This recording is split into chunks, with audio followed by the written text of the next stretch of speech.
Da-da! Good morning and welcome to the Tribal Resilience Learning Network's December information session. Yay! This is our Landslides Part 2. It expands on some of the information that a number of other speakers shared at our session in November, and I see a couple of you guys on the call. Hello!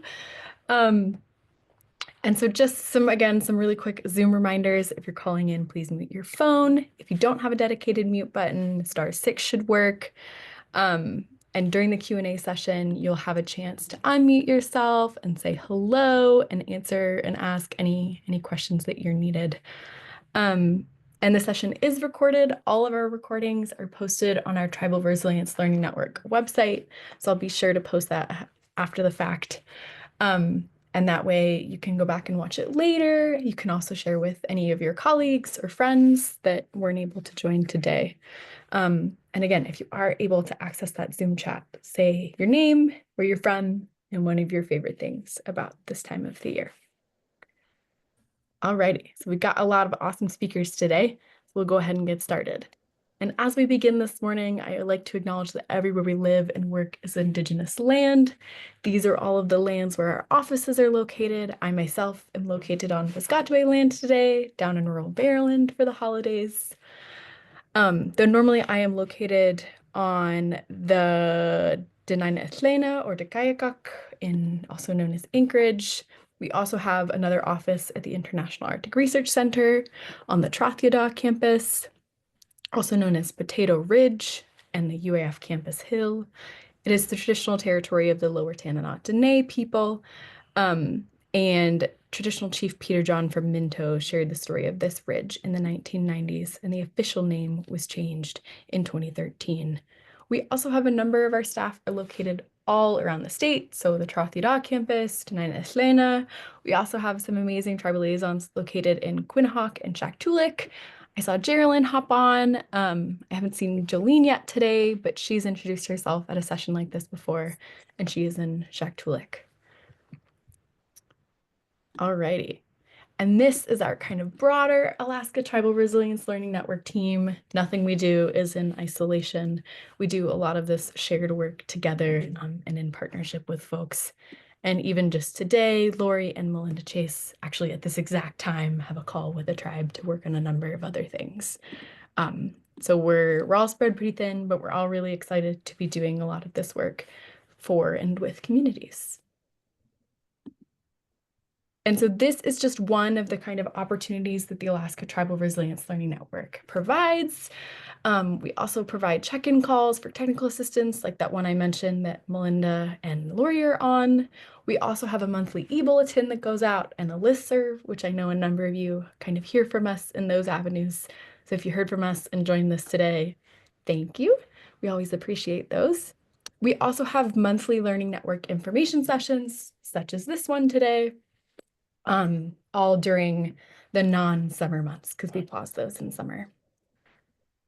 And again, since we have a number of amazing speakers today, we'll go ahead and get started. As I mentioned, we will have a Q&A and discussion kind of after. So if you have any questions or comments or reflections for our speaker, I encourage you to put them in the chat while they're talking, and then we can ask all of those questions and comments and things after.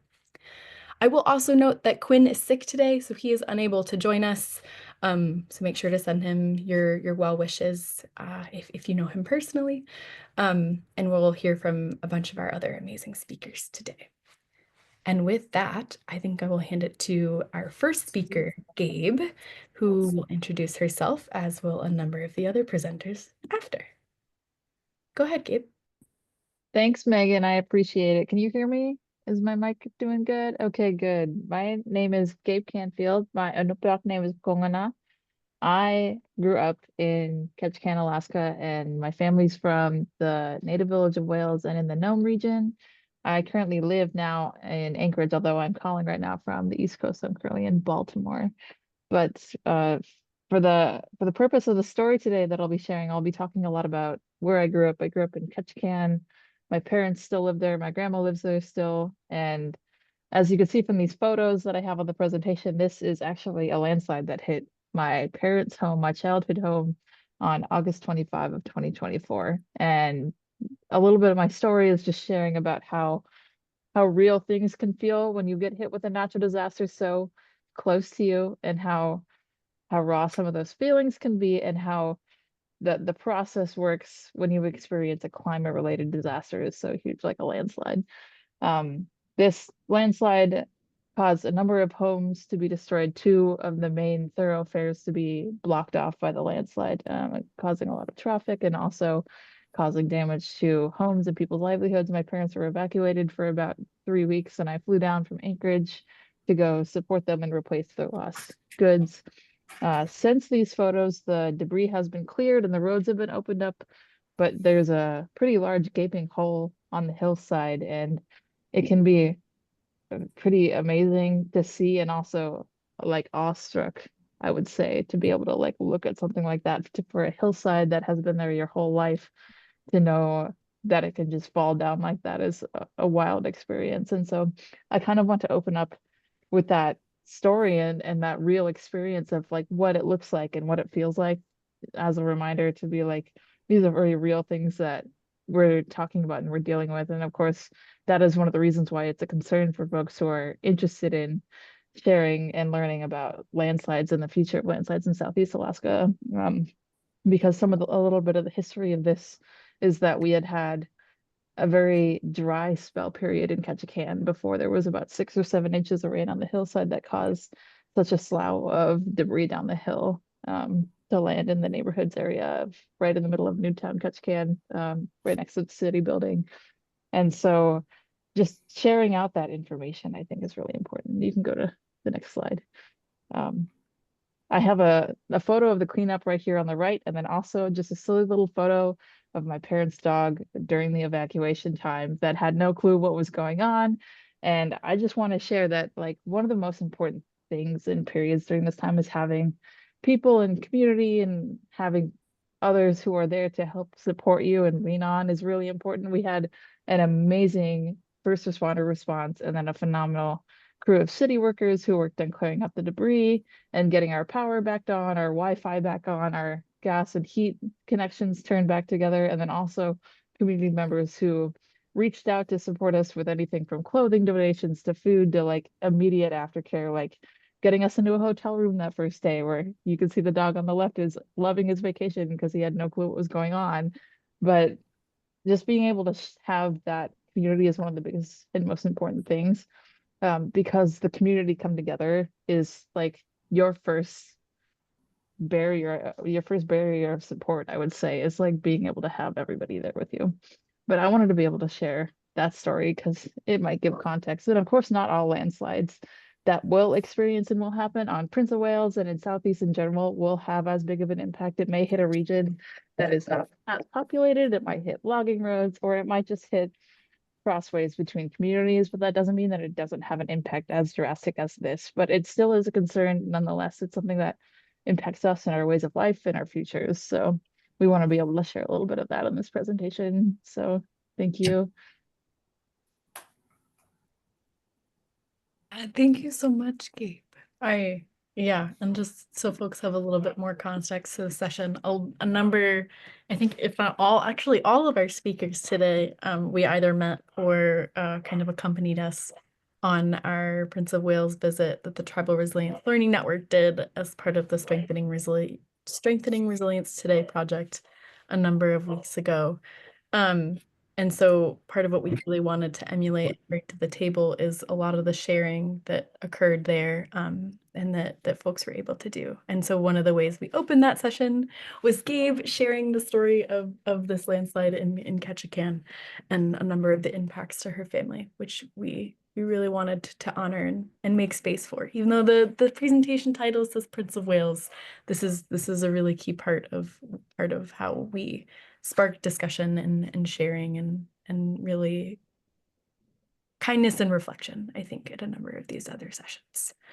And with that, thank you, Gabe. I think I'll hand it off to our next speaker, Anne Wyatt, who's unmuted and ready. She looks great. You look great, Anne. And Anne, yeah, go ahead, take it away. Thank you, and good morning and welcome, everybody. I don't have a presentation, so I'll be talking. we all started with, attending the 2 climate change trainings with the Alaska Tribal Resilience Learning Network. And there was a bunch of different tribes from different parts of Alaska, and we got to learn what's going on with each tribe. And those were 2 great trainings, and we also attended the National Tribal and Indigenous Climate Conference. And that's where we ran into the partnership with the Alaska Tribal Resilience Learning Network Group. And that was with Michelle Chase, Megan Peters. I don't know if I said that right. Caitlin Demosky, Annika, or Gabe Canfield. Sorry if I forgot anyone, but we met afterwards on our last day and we talked about the SRT on-site visiting, and we talked about climate change and what was going on in our area. And the top one was the landslides. And then we talked about climate change and emergency response. And while we were doing that, we decided to do an on-site visit with Klawak, and we invited the 3 other tribes, which was Craig, Kasan, and Heidelberg. And those were great visit meetings. We got to meet with other people that attended, other agencies, organizations, and tribal members, and they talked about, what their concerns are with the landslides. And I believe we learned a lot on that there. And then we started attending the Kutai meetings and the Southeast Alaska, what is it? Landslide group. Sorry about that. I'm just reading off my notes here because I'm forgetful. With those meetings, I learned a lot. They're educational, informational, and it gives you a feel on what we need to do next. I don't know, from what I heard, Di Johnson's been on the island and done some work with some type of monitoring to help figure out when the weather and everything before a landslide, to get all that information. Hopefully in some time in the future they can predict if there's going to be a landslide. And let's see. Yeah, with our climate change, we have atmospheric rivers, heavy rain. It's always going to be a great concern for us here on Prince of Wales Island because it hits the whole island. And I think that's all I have. I didn't get a chance to write a whole lot, but thank you for the opportunity for me to speak.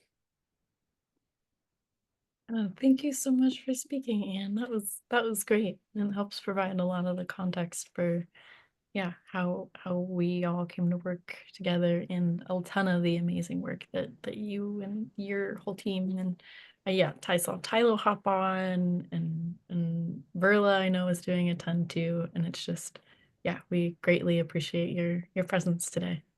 Thank you so much. Also, I'd like to say, if they do another SRT training, that would be a great training for the tribes to attend.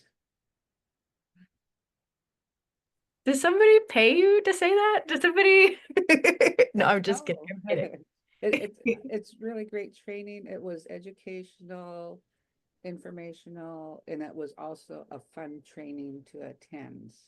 I mean, we came out there, feeling good about everything, what we're gonna do next, and all that there. Thank you. Yeah, thank you, Anne. And yeah, I will drop a link to the training that Anne is talking about, strengthening resilience today. There's a cool report that has a ton of resources that folks can poke around on. Alrighty, and I believe next would have been Quinn, but since he's not feeling well, Eric, I saw you hop on for a second. Can I pass to you next? Sweet. All right, then Eric, take it away. Feel free to introduce yourself and then go ahead. I think. Let me just cough on with the mic on now so you guys can hear me. Nang Kadingas, Hindu di Kiang, Ketchikan di Au Ijung, Haikanik di Nanu Ijung, Haluns di Taulang. My name is Eric Hamer. I'm from Kasan. I'm the cultural education facilitator slash lead carver here for the organized village of Kasan at the carving shed here. Has nothing to do with landslides, but also has everything to do with it. I got kind of asked to participate in this, and I was really trying to figure out what exactly my place in participating was as somebody who is not in that field.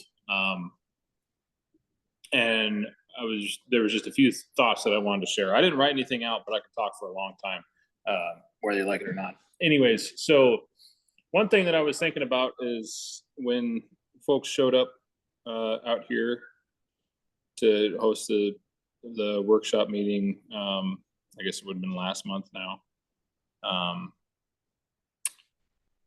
Something that I kind of thought about was we were kind of talking about landslides, and there was a question about whether or not there was really anything in like the Haida language or old stories relating to landslides, and I couldn't really think of any because I think back in the old days, I just don't think there was very many. You know, this is something that's new to us in the last 30, 40 years, you know. I was just out fishing with a friend of mine here right before this, and you know, I was kind of counting off the micro slides that I hadn't seen just over the fall, you know, because I hadn't been out in a boat for a while. And, you know, there's probably a good dozen of them out there. And I was just thinking about how common of an occurrence it is now versus, you know, maybe 20, 30 years ago. And that's impressive to me, especially when you're talking about resilience and, you know, kind of what that means going forward. I definitely wanted to take a moment to thank everybody for coming out here and doing this, you know, and presenting on this too. I know it's one of those things that there's a lot of people a lot smarter than me that are putting a lot of work into these, into the outreach and everything else. And I just wanted to take a moment too and say thanks for coming out and doing that. Not necessarily have, you know, to put in all that work and not have all that great of a turnout. Sometimes I'm sure that can be really frustrating, but I really appreciate you guys sticking to your guns and still doing it because, you know, it is important things to think about when we're going forward. We had a landslide here. I don't have any pictures of it, unfortunately, but we had a landslide here a few years ago that cut off road access to Kasan, and it became a nightmare. It was right in the end of the fall and then turned into the winter. And it became kind of a nightmare because of, you know, land ownership issues and road ownership issues and partnerships that weren't, you know, they were partnerships, but they weren't on paper. So it became really difficult when it came to liability and all this kind of stuff. It became a whole crapshoot of trying to get that cleared up that it ended up taking, you know, months, that we were using kind of this shoddy bypass road that the Alaska Mental Health let us use kind of begrudgingly, I think just because we didn't have any other options. And while I don't necessarily know if that's going to be typical for all communities, it's something that we have to deal with here. And it's, you know, something to consider too as we go forward. Like, you know, what are the other impacts and how are we going to deal with those impacts? Are we going to, you know, but like for us, if the road gets cut off, we're fouled until it gets, you know, fixed, which can be a real big process, as I stated already. So, you know, maybe we need to look at other ways of doing things. Funnily enough, other ways of doing things are kind of the ways that we used to do things, right? Is we didn't have roads forever. I mean, the community of Kisan has only been connected to the road system for maybe 30 years. And around the same time that, you know, folks started seeing landslides. So causation, correlation there. But, you know, maybe we need to start looking at alternative ways, you know, going back to more water-based, you know, maybe that's a way that we're going to be responding.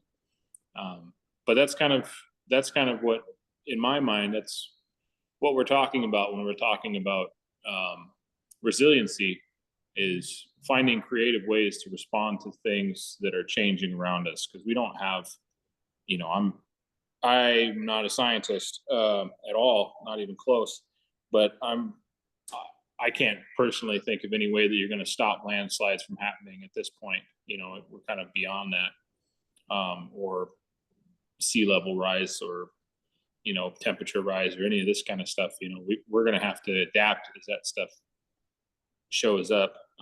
And I think a lot of it, we're just going to, our adaptation is going to look a lot like looking back at what we've already done, you know, because our indigenous peoples have been here for, you know, as long as anybody can remember, before there was trees to come down on landslides, you know. So it's something that we've always been doing, is always adapting and always kind of moving forward. And that's what we're still having to do now. It's just things are changing, and we're having to learn how to do those things, which is a good fight. Those were kind of the main things that I wanted to talk about, really, is this, just say thanks for everybody coming out and spreading all that information, putting in a lot of hard work, and, you know, making sure that people have access to it. And then also just that note on resiliency, that, you know, our communities are here because they're resilient, because they have the ability to adapt and change. And I mean, we live on a very naturally volatile coast, where we're always having to adapt and change with the weather anyway. And this is I don't think this is any different going forward. So maybe in the future, you know, there will be new words in our languages for supernatural beings associated with landslides and the amount of landslides. You know, it's becoming something new, and, you know, we'll make it our own as we go forward. We're just going to make it our own. That's what we're going to do, and we're going to do it all together, because, you know, more than ever with all these changes, the important thing is coming together and working together on them. You know, like I stated with the landslide that cut off the road out here, that could have been expedited by months if people had already been working together, instead of scrambling to try and learn how to work together last minute. So, you know, we all got to kind of pitch in and be a part of these discussions going forward, if we're going to maintain some level of resiliency in these areas. So anyways, like I said, that's about all I had. I'm not really even in the environmental field. My entire position is facilitating cultural education in classes and teaching people how to carve, but it all kind of plays into the same thing, right? Because you know, this is affecting the resource that I exist off of, and it affects the resource that, you know, our tangible arts sprung from. So, you know, the nature impacts everything. It's everything around us. So things to consider. Anyways, that's all I had before I start talking about something else. No, you're welcome to. Those points are extra important. Thank you so much, Eric.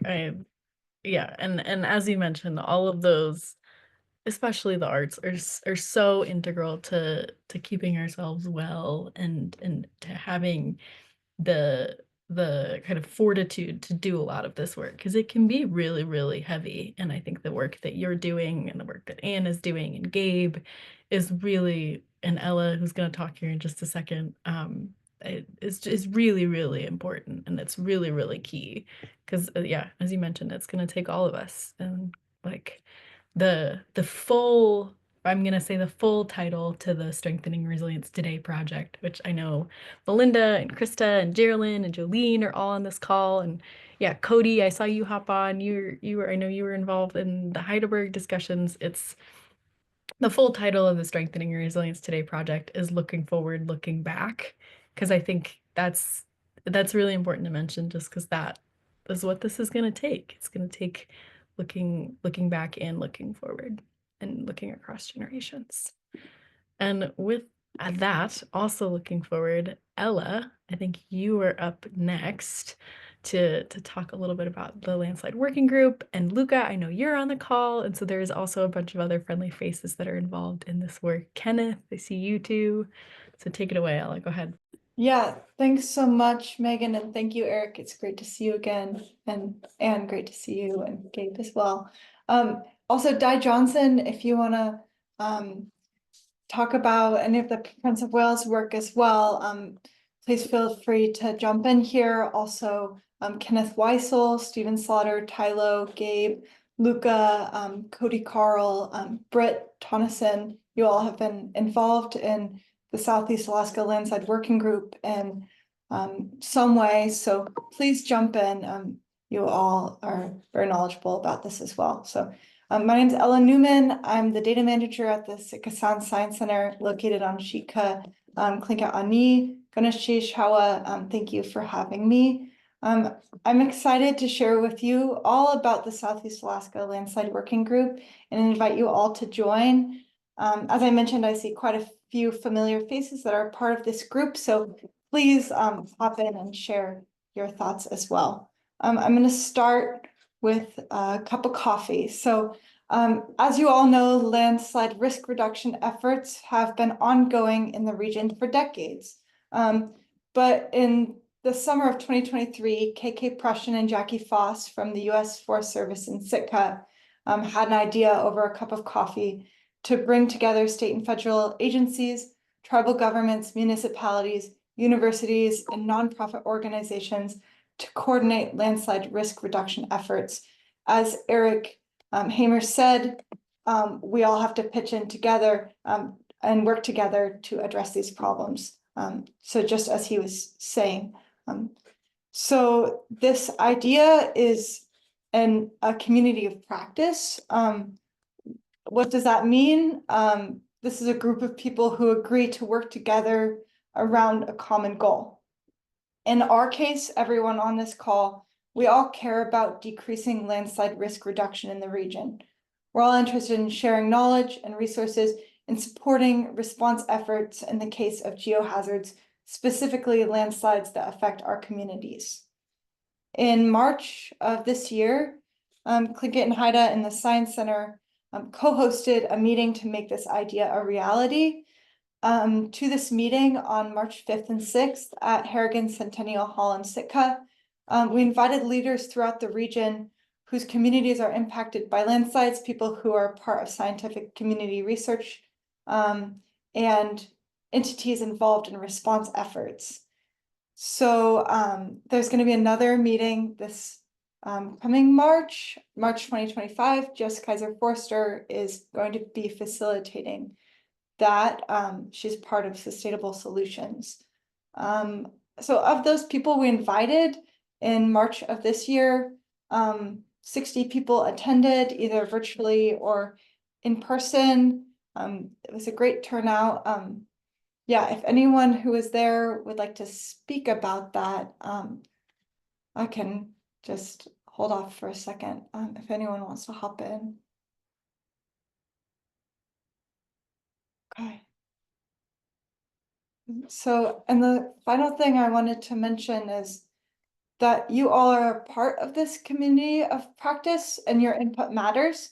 We want to hear from you about what you want to share and learn about landslides in the region. So there's a whole bunch of different entities that are part of this: grant opportunities, different universities, nonprofits, tribal governments, and state and federal agencies working on landslide risk reduction full-time and response, such as Red Cross, Britt on this call. So there's a lot of folks that are part of this that have great information. And we want to reduce duplication of efforts and bring all of these voices together.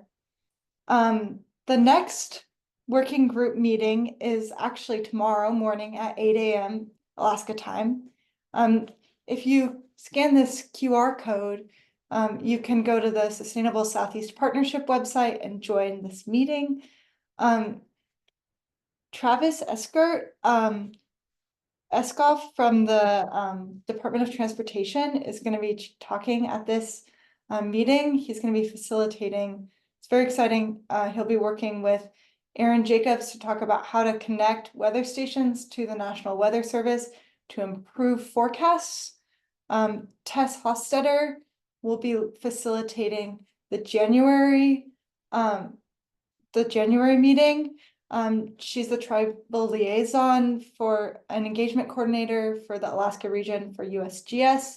And then if anyone on this call or anyone you all know is interested in facilitating one of these information sessions or has any ideas, please let us know. Yeah, so welcome to this community of practice. And thanks so much.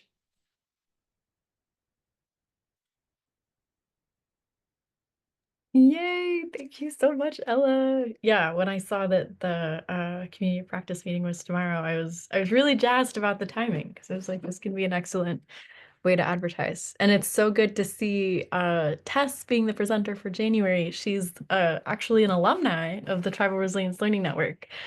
She used to be a Tribal Climate Resilience Liaison. So a number of these folks also know Tess really well. So that was a nice, heartwarming name to see. And with that, we'll kind of open it up for conversation, discussion. There's so much expertise on this call, so I also want to give space for other folks that were involved in any number of these efforts and also were living on Prince of Wales Island to give any additional comments or reflections, just because I know everyone is doing this work. So we wanted to give space for you all as well.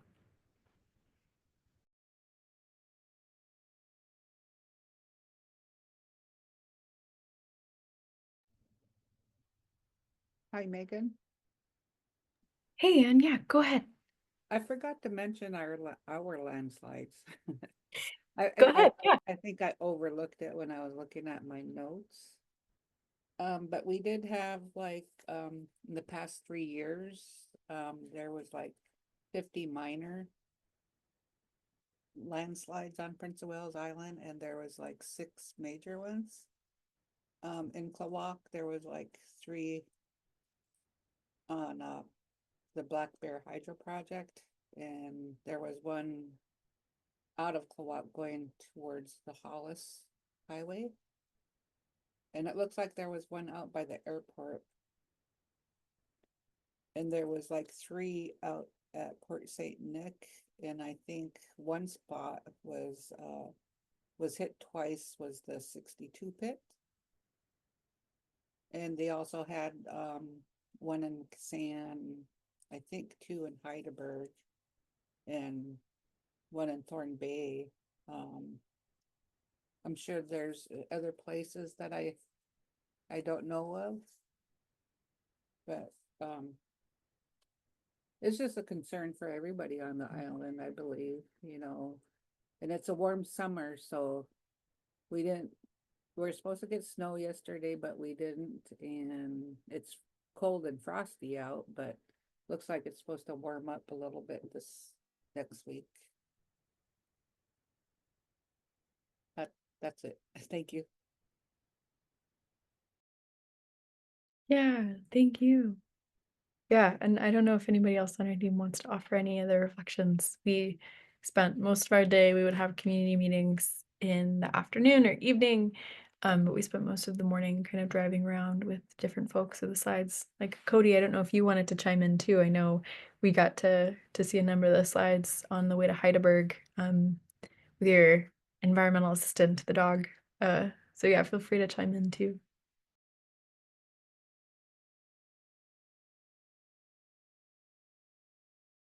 I do see a question from Lisa, so I'll go ahead and read that one aloud. She says, I have a question to community members and facilitators of community work. Eric mentioned getting folks to come to the trainings. What thoughts do you all have to increase involvement in these knowledge building opportunities? So that's an open to anybody doing any of these kinds of trainings.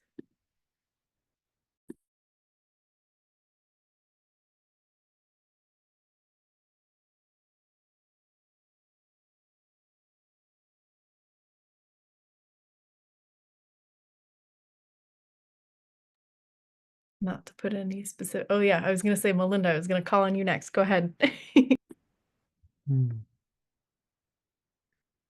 Hey, good afternoon, everybody, or almost afternoon. Good morning, I should say. Good to see lots of people on this webinar today, especially with such short notice and during the holiday season. So I think, there's a couple ways to look at community involvement, right? And I think it's important to recognize the range, right? We have so much happening in our communities that a lot of times people get burned out from meetings, right? So you have that spectrum, right? And then you have the spectrum of the people who just may not come to a meeting at all, right? There's a guy in my home village that he just traps, but he knows an incredible amount of information. And if I want his input, I go visit him, right?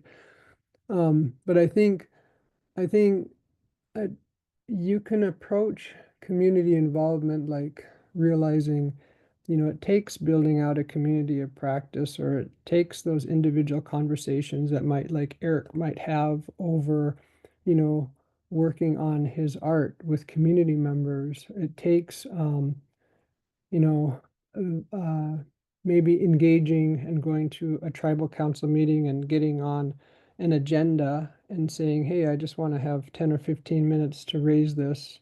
I'm concerned, or, whether that's, being somebody based in the village, or whether that's somebody partnering with the community and calling and, exploring who would be, if there's somebody willing to to approach getting you on the village council or a local entity agenda. One of the things that I experienced in my own home community of Anvik, when we were trying to put in a fire line, uh, was I knew that people were not um, they were not in a place, and it might have been the time of year to come to a community meeting. So I just walked around with the map, right? I walked around with the map and I got input from people on, and particularly some of the ones that I know were firefighters, right? So I think there's multiple ways. And then to say, okay, if we don't have people at a community meeting right now, but it doesn't mean that we can't get that in the future. So I think the range of engagements, we just really are at that place. Eric said we have to be creative about what does it mean, to both be resilient but bring people along, especially where we have concern on, the community safety. Mhm.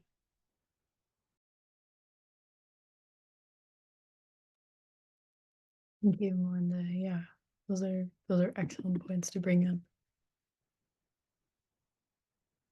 Ella and Gabe and even Anne, I know a number of you three in particular were involved in kind of organizing and helping support the planning for these meetings. Do you have any reflections on any of those comments or questions?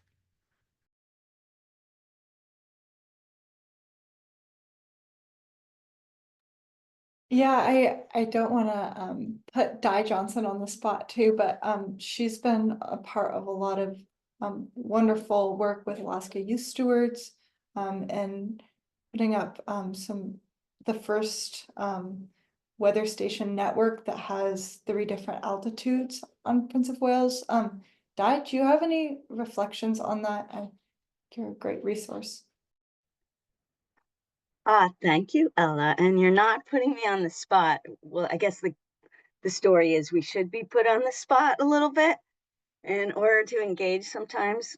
But it was a pleasure to work with the Alaska Youth Stewards program this summer, kind of following the lead on concerns from both the community and also hearing the concerns from the Weather Service, because as you know, many of the rain gauges are found at sea level. So I wrote a grant to the Forest Service. It's called a Forest Service Participatory Science Grant. So I got that. And also I was subcontracted, importantly, by Ella's group at the Sitka Sound Science Center, the Kutay group.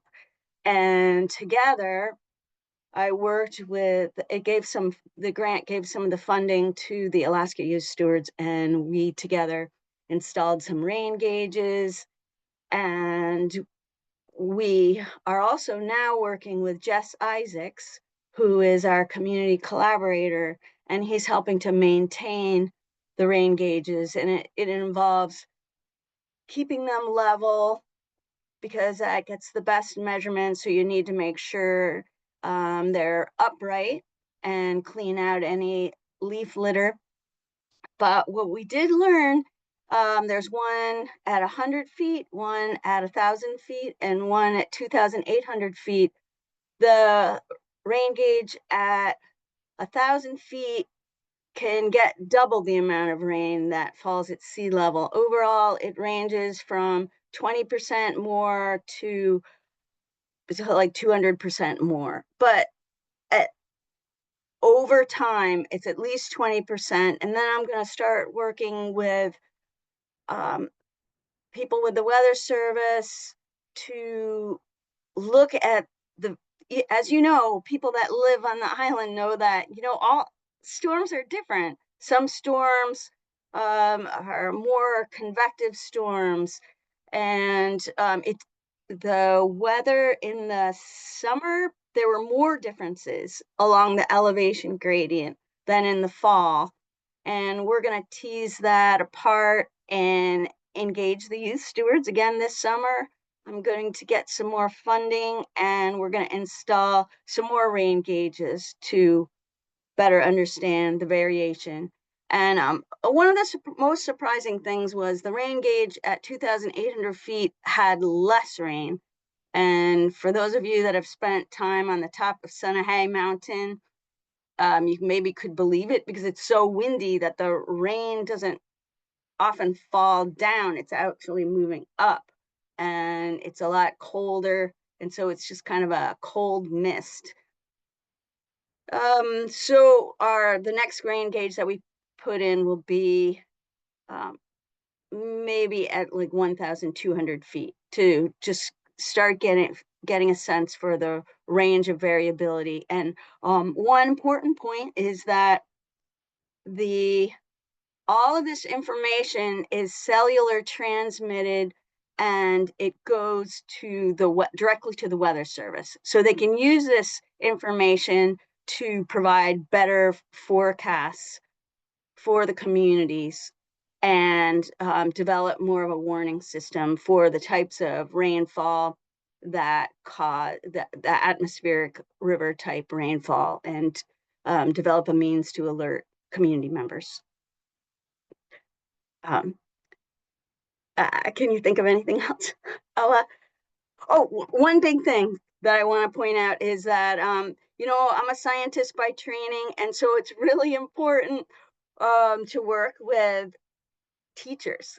And there's a great teaching team at the Sitka Sound Science Center, and they came out into the field with me and worked with some of the youth, and we looked at things like how a road system affects the drainage. It intercepts the water moving down the hillside, and you could have a dramatic increase in contributing area that's focusing water on roads, and just learning more by getting out in the field and measuring things. And I just think it's awesome. And I look forward to working with the Alaska Youth Stewards this summer. And one of the big projects will be working with a postdoc that Josh Roaring is hiring.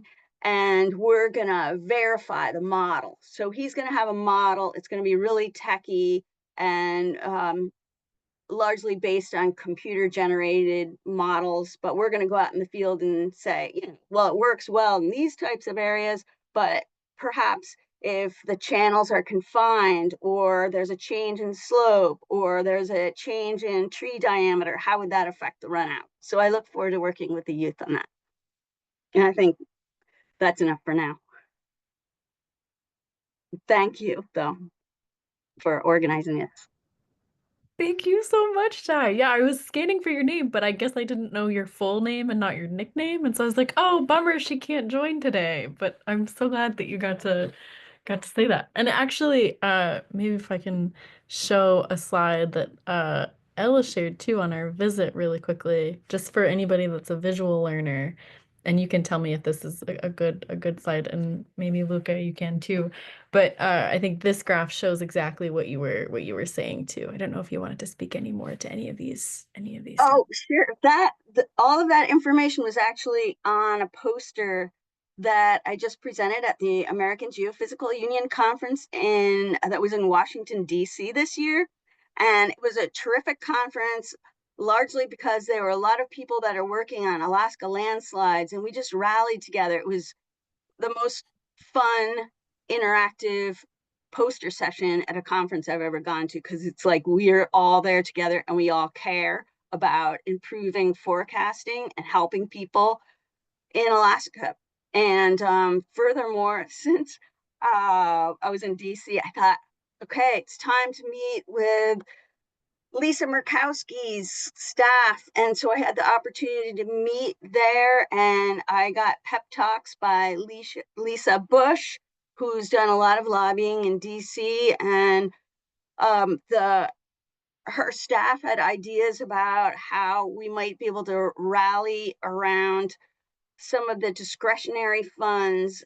And I look forward to going back to Prince of Wales Island and having community meetings and talking to people about what are the things you want, in terms of are more tractors needed to clean up, talk to some of the people that are doing the cleanup on the island. I mean, what does it take to do the cleanup? These are kind of ways that the tribal groups to get together and make a call, think about things that you would want, and then just reach out to our senators, and just the sky's the limit. You can always ask. Just figure out. It's a great way to lean in, talk about what the needs are, and start making the ask.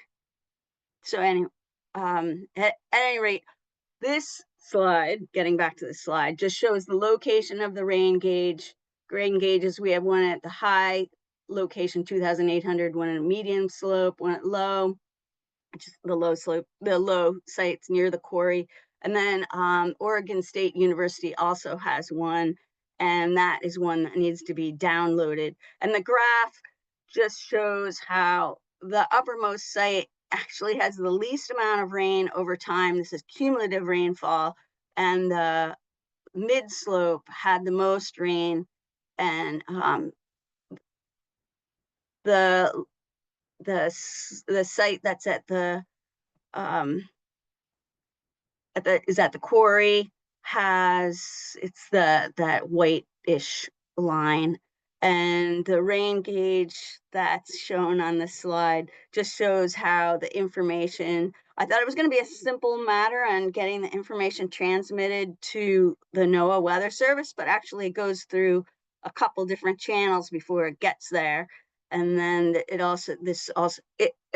rain gauge shows how there's a solar panel, and that's all it takes to get the information.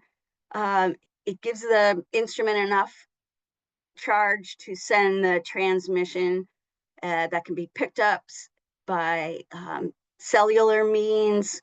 Now it's going to the Weather Service, and of course, as mentioned, it takes leaning into the community to clean out the device, learn more about how to have better cellular coverage, and we might install an antenna at that medium level site to help transmit.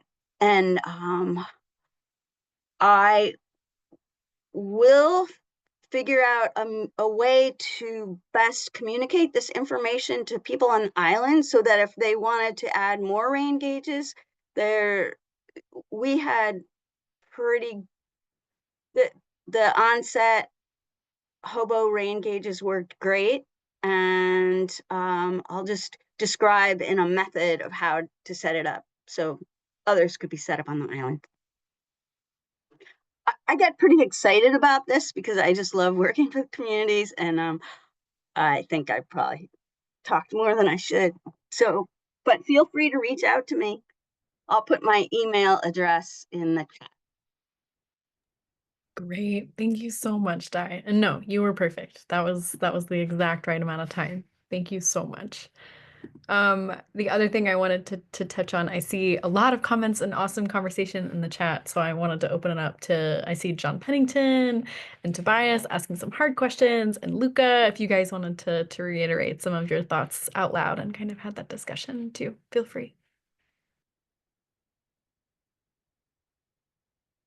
Yeah, I'll maybe just hop in and mention in both the replies there to Tobias and John's really great comments. I highlighted the work that Peggy Wilcox, who's on the Kutit team and was traveling with the SRT team, has been doing in regards to socioeconomic work and also trying to talk through ways to harness FEMA funding and planning on POW across different communities.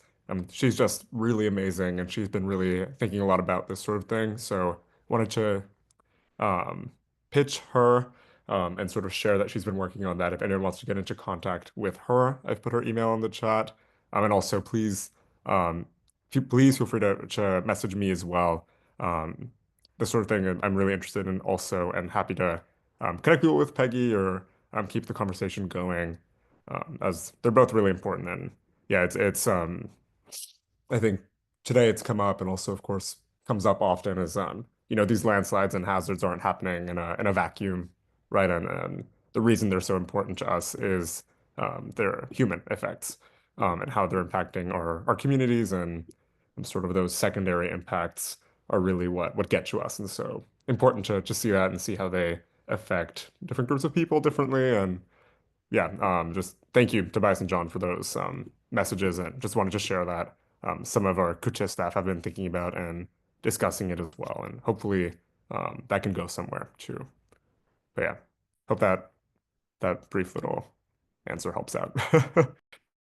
That was great. Yeah. And if can you also reintroduce yourself really quickly aloud, Luca? I know who you are, but there's maybe another bunch of others that would appreciate knowing you. Wait, that's a great point. Thank you, Megan. And sorry I can't turn my camera on. My Wi-Fi's been a bit weird, so I'm just trying to play it safe. But yeah, my name is Luca, and I'm at the Sitka Sound Science Center. So I work with Ella, which is a great privilege.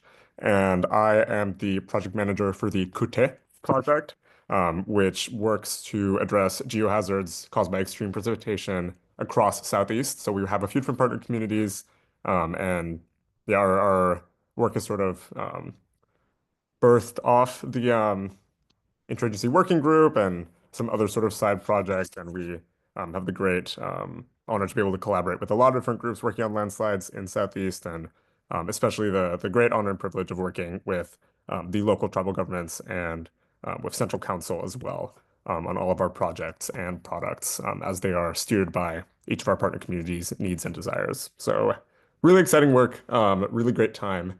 And that's the sort of jargony gist of the project, but that's what we're up to. And um, I had the great luck of working with many people on this call on that, and hopefully working with everyone a bit further on it as well. So please feel free to reach out to me with any questions or any ideas for how to intersect. And thanks, Megan, for that opportunity to introduce myself.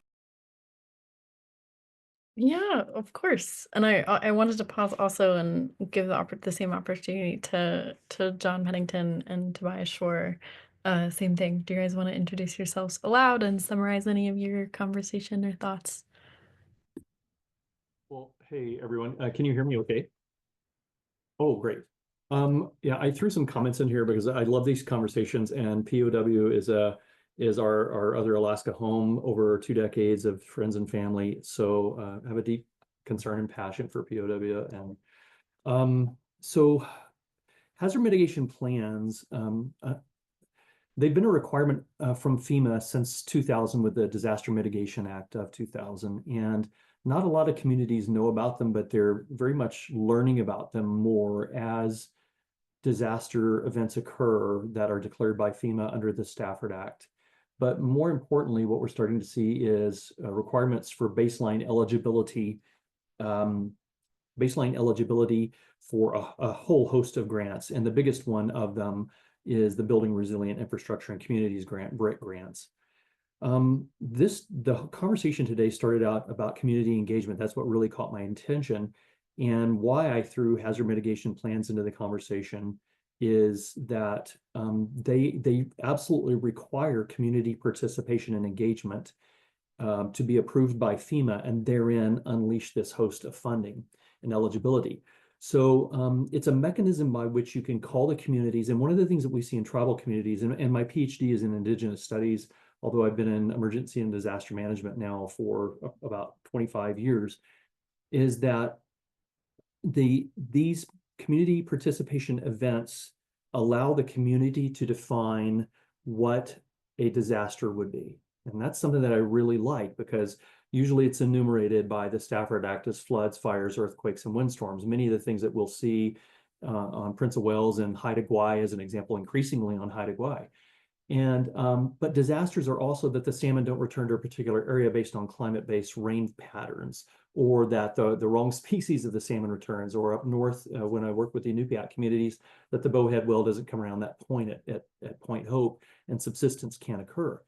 These are things that can go in hazard mitigation plans, and the reason they become important more than the financial potential opportunities is that they help to define culturally what a disaster is within your own community's words and lens. And that's what I like about it. There's nothing that precludes it from being incorporated. And why I think that becomes important decades from now, or for the next generation, if this all continues, is that it will make things like culturally, I like to say that disasters are statutorily defined, but culturally experienced. And what we're doing is we're turning this corner to say that we can now address culturally experienced disasters, and these hazard mitigation plans are the way to do that. That's what I really wanted to share, and glad and would be thrilled to do this, especially regarding Southeast, which is extraordinarily landslide prone. I'm the former director for FEMA. I didn't share my background, and for Alaska, Idaho, Oregon, and Washington. And I've worked with the tribes for many, many years. I'm a Homeland Security advisor and emergency management advisor for the Inupiat community of the Arctic Slope, but I've worked with the Tlingit Haidas and Metlakatla, so I understand the landslide risks very significantly. And what we're seeing is precipitation patterns alter and start moving a little bit more north. As an example, atmospheric rivers, we see that undermining of the soils. But there is this large history that tells us that landslides have occurred in Southeast for many, many years. It's just getting that awareness and getting it kind of looped into the current systems. So again, just kind of, that's who I am. That's my background. That's my passion. And my dissertation and research was focused on sovereignty and disasters, so that tribal communities, but specifically Alaska Native tribal governments, have a true authentic option when it comes to a government-to-government disaster declaration, instead of having to rely upon the state or a borough and state combination. And that's proving successful. But a huge component of this is not waiting until after the disasters occur, the landslides occur, to understand what a hazard mitigation plan is and to begin that process, right? Usually that's the triggering event, but by then the dominoes have fallen in maybe multiple communities. So we want to bring this awareness very much sooner than later. And anyway, that was a lot, but you just opened up, I guess, Pandora's box, so to speak. Yeah, absolutely. No, and I think those are huge pieces of it. And I appreciate you both, you for raising them in a couple of different forums, and for just putting the question I was going to ask you, which was your contact information in the chat. Thanks. I do also want to give more time for other comments or questions, if people want to share those aloud as well, for any of our presenters or anybody else on the call today.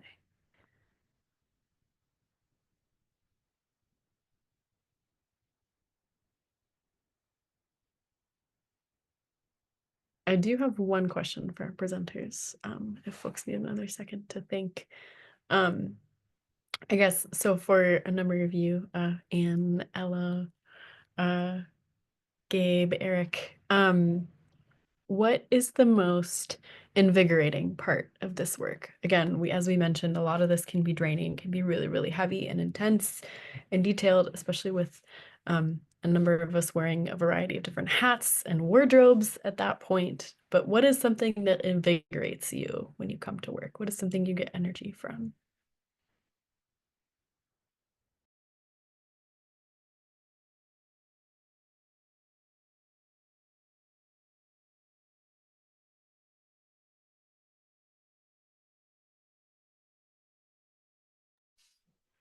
from other people. I get energy from other people. A lot of times I think, oh, my video's not on. There we are. A lot of times I think that when we do all this work and stuff, the return for me, and of course my work is slightly different than what you guys are up to, but the return for me is really seeing it click with other people and make sense with them. So just a quick example of that, last year, or no, this year, this spring, time's flying away. We did a canoe journey up to Juneau from here for celebration, which Di Johnson got to hop on that for a little bit as well. And there was one person in particular that was on that journey the entire way. It was a lot of effort, and we didn't get the involvement we wanted to, and say all the same issues that everybody deals with. But there was one person on that trip that it's changed the trajectory of his life, and kind of how he experiences where he lives. He had just moved. Just a little background. He had just moved here from Delta Junction. He was adopted as a child, so he didn't really have like a whole lot of background. And I think that he really felt a part of something bigger for the first time, and that's kind of stuck with him. So, it was a lot of work and a lot of effort to get that all, going. And then I had a family emergency, and I wasn't even able to go.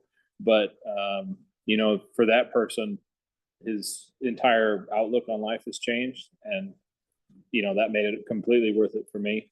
It's not always that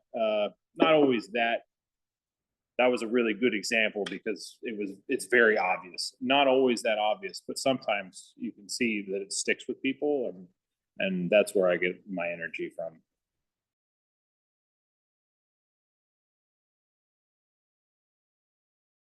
Thank you so much, Eric. And yeah, I know, I think Di, you mentioned the Alaska Youth Stewards, but I know Quinn, who again couldn't make it today, he's mentioned them a number of times in the past, and just the importance of integrating other people and training other people and giving opportunities that stay in communities and that kind of promote self-care and wellness and opportunities.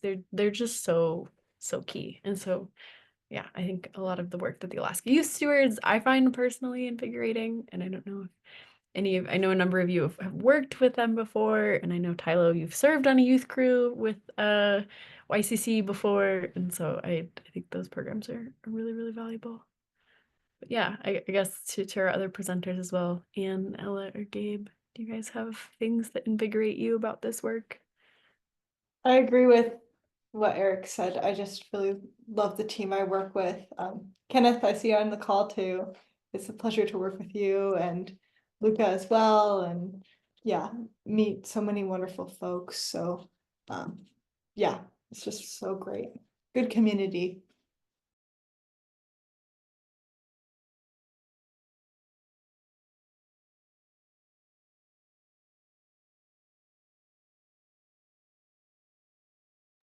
Thank you so much. And yeah, feel free to answer that question, open to others as well, or ask any other questions or comments of your own.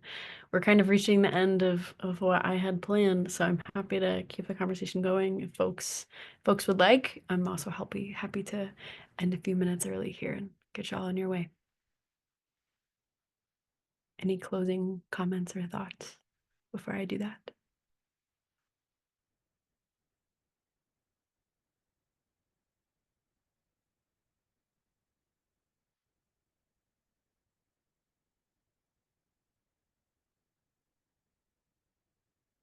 Thank you, Michelle. Yeah, I gotta get my 7-second educator pause in there. Okay.